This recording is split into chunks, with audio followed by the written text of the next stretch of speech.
Hey, asshole. I want you to tell me what that man's name is. I don't know. You don't know? Now that's a pity. Hey everybody, welcome to part 8. I've got mirrors, look. I'll show you them first because they're so bloody obvious. Bit of retro styling there. They need adjusted and tightened, but I just banged them on to see what it look like. I think they help.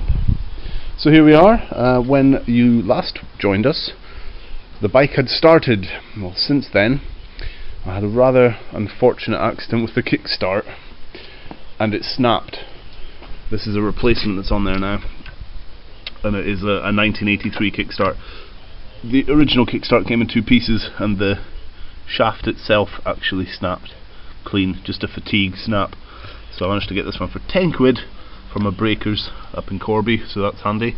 The bike's filthy, it's covered in mud from where we were gently riding up and down the lane. I have fitted the pod filter because it's running like crap anyway, so may as well put it on and then do all the adjustments with it on. And that's about as far as I've gotten really. When you heard it running, it sounded very tappety, and it was very tappety. The exhaust side was very loose, so readjusted them. I didn't know when setting the valve clearances that you should do a 720 degree rotation, 2 full turns before rechecking. I didn't do that. I did when I redid it, and when it's running it sounds fine. It will not idle.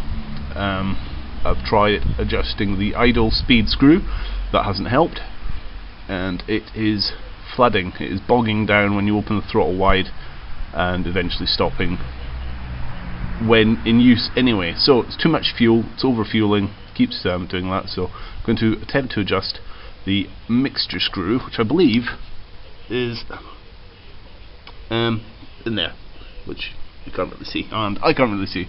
I'm also going to check, there's a butterfly valve in here for the choke. I'm going to check because I think I may have one of the backwards chokes.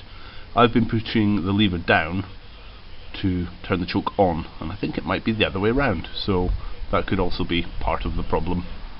And I've also thought about, while I'm here, these tabs.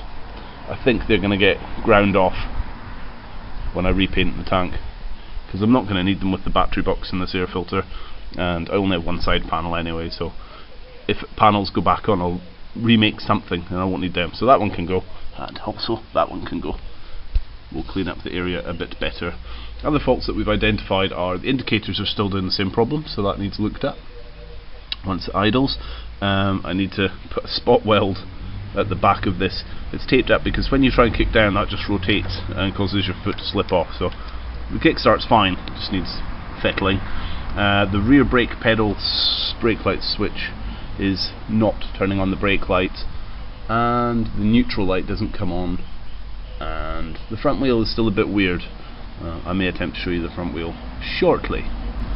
So the first job of the day, screwdriver, we're going to go around and I'll show you the lever. So there's the choke position lever here, and my presumption was that was it on, then on half, and then off. So let's open up where the air filter attaches, and then you shall apply the lever and then see how the butterfly valve reacts to the movement.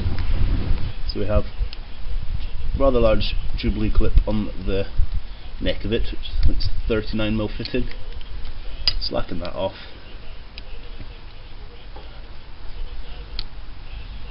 The problem I noticed, not a problem, but something I noticed, is that when the even with that tight, it still moves, so independently of the neck. So I'm going to have to look at ways to tighten that down, I think, myself. There we go, gentle persuasion's all it needed. Okay, so you can see the valve in there, I hope. Let me see if you can see that. Yeah, you can see that there. Let me zoom you in. And focus.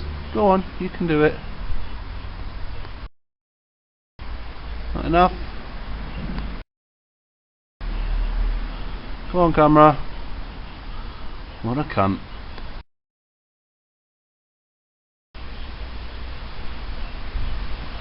Gonna have to live with that, folks. Right, there's the valve. Can't reach the lever particularly well from that side, so I'm gonna go round. Halfway, all the way down. That is choke off. Down is choke off, and I have been operating it the opposite way, as most were the opposite way. So, choke on is up. That should help my operating of the engine, and I have been starting it with the choke off and attempting to run it with the choke on, and I couldn't figure out why that wouldn't work, so good news. Right, there's a screw, the mixture screw is that one there. I apologise for the focus going in and out, but it's the best I can do to show you. And I have to say, this is proving very difficult to turn. So far I've gone a quarter of a turn in. I know it's running too much, so let's see if we can. It's very, very stiff. Incredibly fiddly. This is the first start for nearly a week, I think. Well, attempted start.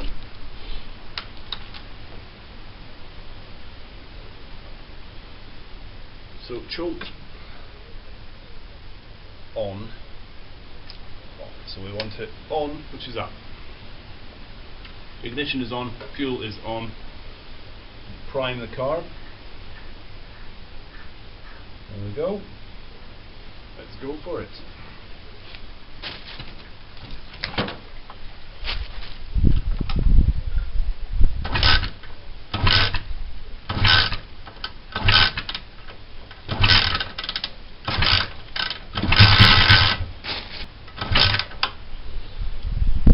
Let's remove the choke out of the equation.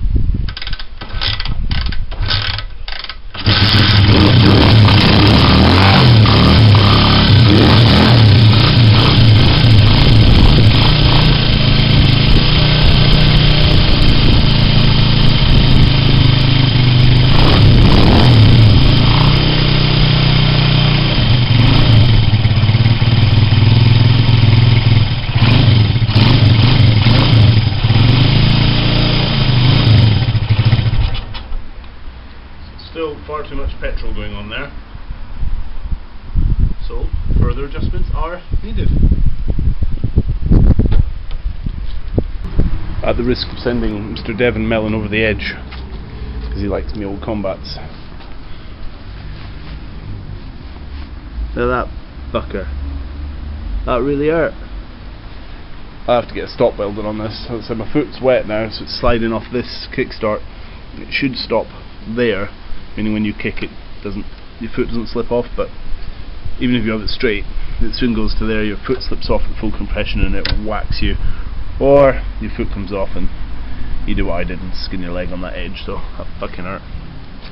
So I've messed about with the settings a bit and I'm not really getting anywhere. I had it running really well, but still not idling without the choke. So now it's refusing to start. It's a bit flooded, so I'm giving it a break. And of course my leg hurts like a fucker after that, so I put the mirrors on instead. They're all nice and tight and adjusted. So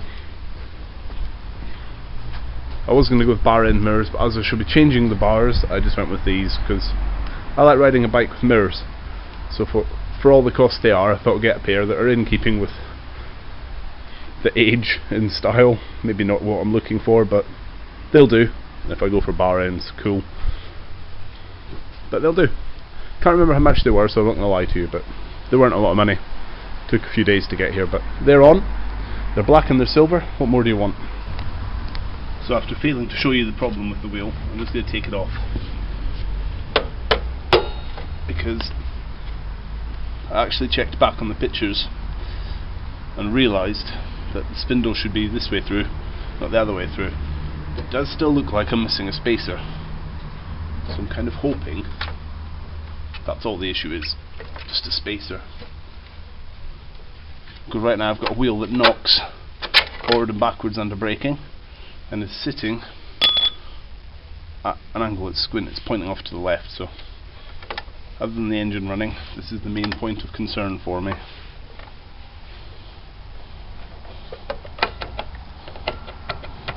So we'll get that off and double check we've got everything that should be there is there. Right, so here what we've got is, for anyone who knows these things, the brake drum hub in there, and then let's move the camera. On this side we've got the rubber and the spacer on this side. Okay, if anyone knows these things inside out, got the retaining nut, and I got my spindle axle bolt to go in, which goes in this side first, so it goes in the brake drum side. If anyone can give me any information as to why the hell this isn't right, please do. Thank you. There's the wheel refitted. I'm not using the mudguard for the alignment, but from above you can see it's very much pointing off to the right. So this side, spindle through, that side, nut on, spacer. Could it be two symptoms that aren't actually related? Could the notching and knocking coming forward, basically if it's on the ground and I apply the brake, the drum knocks here on that spindle, you can actually see the whole thing going, that drum included though, not just the wheel. So it's like a bearing or something, but there's no lateral movement in the wheel, so I'm not sure. So could it just be that the fork needs realigned? It appears straight, but maybe that's one problem, and the knocking going forward is another. See if I can show you that knocking so it makes more sense. This may prove to be a bit all over the place for me to show you, but let me do my best. So hopefully you can see, I'll try and point to it, just in here, there. That gap is for the speedo sensor, that has to be lined up a bit on the fork. If I apply the front brake, this is going to be the difficult bit. See if I can get it to work and then try and show you.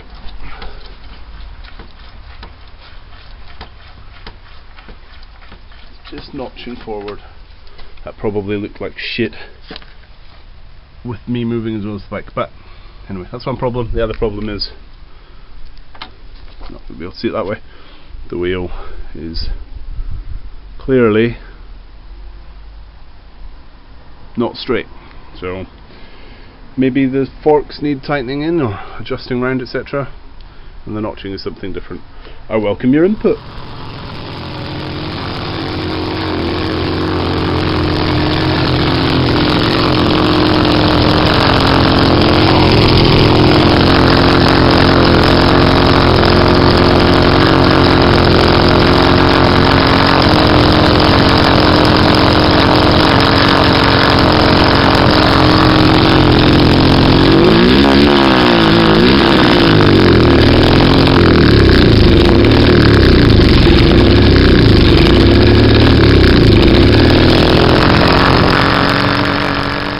So I thought I'd record that quickly while it was revving its bollocks off for me.